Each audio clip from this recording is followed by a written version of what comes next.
بسم اللہ الرحمن الرحیم۔ حضرت عیسیٰ علیہ السلام کی پیدائش کا واقعہ۔ السلام علیکم ورحمۃ اللہ وبرکاتہ۔ ننھے مسیح کی پیدائش۔ بیت لحم کے ویرانے میں کہ جہاں حضرت مریم رضی اللہ عنہا نے ڈیرے لگائے تھے، وہاں زچگی کی درد نے گھیرا ڈال دیا۔ شوہر سے تو وہ ویسے ہی پاک تھی، اب شہر سے بھی دور تھیں، گھر سے بھی بعید، رشتہ داروں، مردوں اور عورتوں سے بھی دور، اور جہاں ڈیرے لگائے ہوئے تھے یہاں کوئی اور انسان بھی موجود نہ تھا، نہ ہسپتال، نہ لیڈی ڈاکٹر، نہ نرس، الغرض کچھ بھی نہ تھا۔ حضرت مریم علیہ السلام کو ایسے حالات میں ایک اور تکلیف جو ان سب تکلیفوں سے بڑی تھی وہ بھی ستائے جا رہی تھی، اور وہ یہ تھی کہ ہونے والے بچے کو لے کر آخر مجھے قوم کے پاس جانا ہے، بیت المقدس میں واپس پہنچنا ہے۔ اس بچے کو گود میں اٹھائے لوگوں کو کیا جواب دوں گی؟ ان گھبراہٹوں میں حضرت مریم رضی اللہ عنہا اٹھیں اور ایک کھجور کے درخت کے نیچے آ کر بیٹھ گئیں۔ ان پریشانیوں میں مبتلا اکیلی مریم آخرکار گھبرا کر بول اٹھیں۔ قالت یا لیتنی مت قبل ھذا وکنت نسیا منسیا۔ اے کاش میں اس سے پہلے ہی مر گئی ہوتی اور بھولی بسری ہو کر لوگوں کے ذہنوں سے مٹ گئی ہوتی۔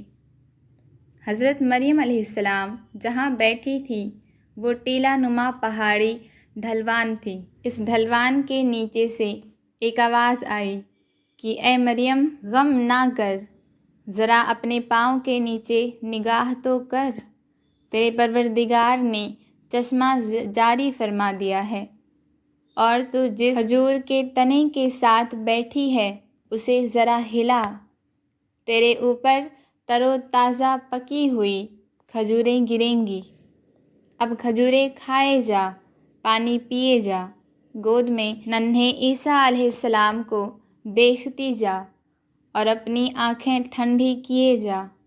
تو واپس جانے سے گھبرا رہی ہے اور اپنے بارے میں مرنے اور بھولے بسری ہونے کی باتیں کر رہی ہے، تو واپس جا، کسی انسان کو بھی تو دیکھے اور وہ بچے کے بارے میں پوچھے کہ یہ کہاں سے آیا، تو جواب دینے کی ضرورت نہیں، بس اسے اتنا سا کہہ دے کہ میں نے تو اپنے رب رحمان کے لیے چپ کے روزے کی نظر مان رکھی ہے، لہٰذا میں تو آج کسی سے بول کر بھی بات نہیں کروں گی۔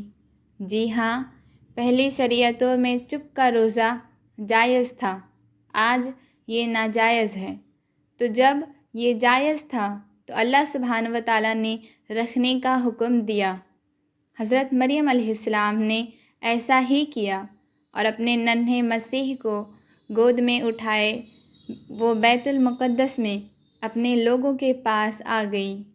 کئی دنوں کی غیر حاضری کے بعد جب لوگوں نے حضرت مریم رضی اللہ عنہا کی گود میں بچہ دیکھا تو وہ کہنے لگے کہ اے مریم، جسے گود میں اٹھائے تو نمودار ہوئی ہے، یہ تو بہتان ہے، بہتان۔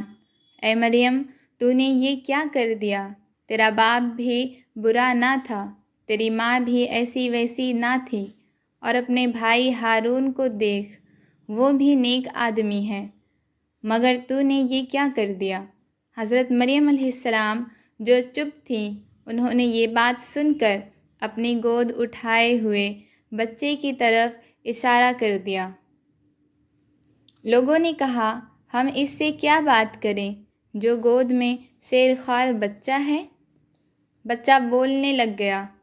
بچہ کہہ رہا تھا میں اللہ کا بندہ ہوں، اللہ نے مجھے کتاب عطا فرمائی ہے، مجھے نبوت کے مقام پر سرفراز فرما دیا ہے، میں جہاں بھی رہوں مجھے بابرکت بنا دیا ہے، میں جب تک زندہ رہوں مجھے نماز ادا کرنے اور زکوٰۃ دینے کی وصیت فرما دی ہے، اپنی ماں کا خدمت گزار بننے کا حکم دیا ہے۔